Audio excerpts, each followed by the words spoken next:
ಕಳೆದ 25 ವರ್ಷಗಳ ಹಿಂದೆ ಸಾಕಮ್ಮನ ಎಂಬ ಮಹಿಳೆ ಆಕಸ್ಮಿಕವಾಗಿ ರೈಲನ್ನು ಹತ್ತಿ ಹಿಮಾಚಲ ಪ್ರದೇಶಕ್ಕೆ ತೆರಳಿದ್ರು. ಅವ್ರಿಗೆ ಗೊತ್ತಿಲ್ಲ ಹೆಂಗೆ ಏನು ಅಂತ, ಭಾಷೆ ಗೊತ್ತಿಲ್ಲದ ಸ್ಥಾನದಲ್ಲಿ ಹೋಗಿ ಅದು ಹೆಂಗೆ ಜೀವನ ಮಾಡಿದ್ದಾರೆ ಅಂತ ಗೊತ್ತಿಲ್ಲ.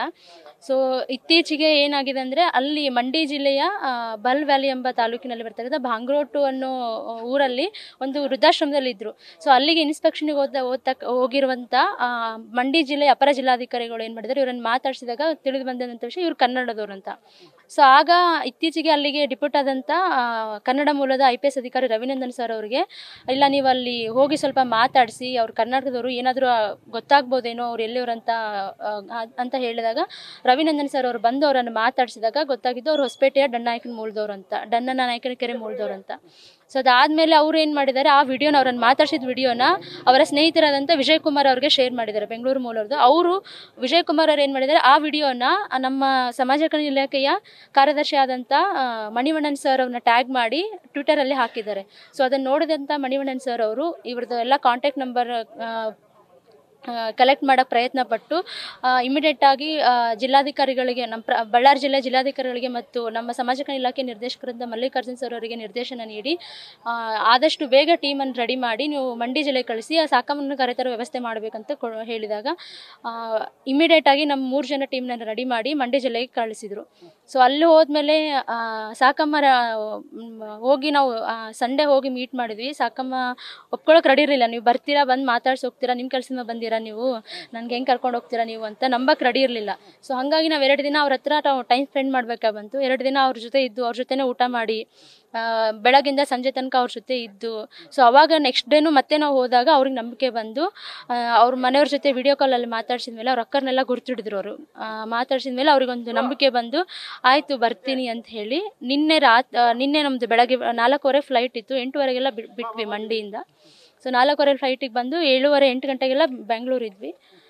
ಬೆಳಗ್ಗೆ ಮಿನಿಸ್ಟರ್ ಜೊತೆ ಪ್ರೆಸ್ ಮೀಟ್ ಮುಗಿಸ್ಕೊಂಡು ಈಗಷ್ಟೇ ಬಳ್ಳಾರಿಗೆ ಬಂದ್ವಿ.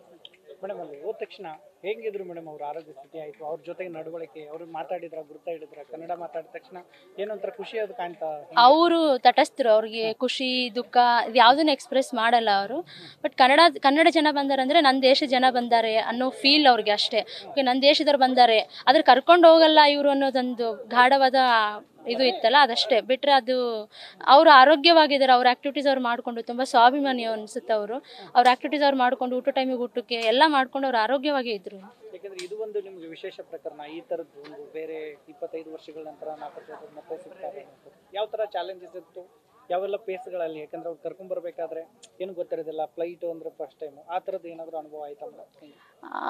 ಅನುಭವ ಅಂದರೆ ನಾವೆಲ್ಲ ಆರಾಮಾಗಿ ಹೋಗ್ತೀವಿ. ಬಟ್ ಅವ್ರದ್ದು ಪ್ರಾಬ್ಲಮ್ ಏನಾಗಿತ್ತಂದರೆ, ಅವ್ರದ್ದು ಆಧಾರ್ ಕಾರ್ಡ್ ಇರಲಿಲ್ಲ. ಸೊ ಅದು ಆಧಾರ್ ಕಾರ್ಡು ವಾಪಸ್ ನಾವು ಫ್ಲೈಟಲ್ಲಿ ಕರ್ಕೊಂಬರ್ಬೇಕಾದ್ರೆ ಅದು Aadhaar card compulsory, Aadhaar card ಇದ್ದರೆ ಮಾತ್ರ ಚೆಕ್ ಇನ್ ಮಾಡ್ತಾರೆ, ಇಲ್ಲಾಂತಂದರೆ ಮಾಡಲ್ಲ.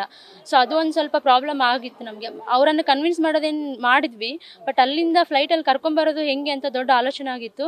ಸೊ ಆ ವಿಷಯವಾಗಿ ರವಿನಂದನ್ ಸರ್ ಅವರು ಅಲ್ಲಿರ್ತಕ್ಕಂಥ ಏರ್ಪೋರ್ಟ್ ಅಥಾರಿಟಿ ಆಫ್ ಇಂಡಿಯಾ ಅವ್ರ ಜೊತೆ ಮಾತಾಡಿ CSF ಅವ್ರಿಗೆ ಹೇಳಿಸಿ, ಇಲ್ಲ ಈ ಥರ ಹಿಂಗಿದೆ, ಇವರು ಮನೆ ಬಿಟ್ಟಾಗ ಆಧಾರ್ ಕಾರ್ಡ್ ಪ್ರಕ್ರಿಯೆನೇ ಇರಲಿಲ್ಲ.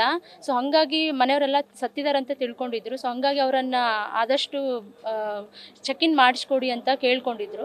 ಸೊ ಬಳ್ಳಾರಿ ನಮ್ಮ ಮಲ್ಲಿಕಾರ್ಜುನ್ ಸರ್ ಅವರು ಅವ್ರದ್ದು ನಿರ್ಗತಿಕರ NPK ಕಡೆಯಿಂದ ಒಂದು ಕಾರ್ಡ್ ಮಾಡಿಸಿದ್ರು. ಸೊ ಆ ಕಾರ್ಡ್ ಮುಖಾಂತರ ಅವರನ್ನು ಚೆಕ್ ಇನ್ ಮಾಡಿಸಿ ಕರ್ಕೊಂಡು ಬಂದ್ವಿ. ನಮ್ಗೆ ಭಯ ಇತ್ತು, ಅವ್ರು ಏರ್ಪೋರ್ಟಲ್ಲಿ ಏನಾದರೂ ಲೈಕ್ ಫ್ಲೈಟ್ ಟೇಕಪ್ ಆಗಬೇಕಾದ್ರೆ ಚೀರ್ತಾರೇನೋ ಅಂತ.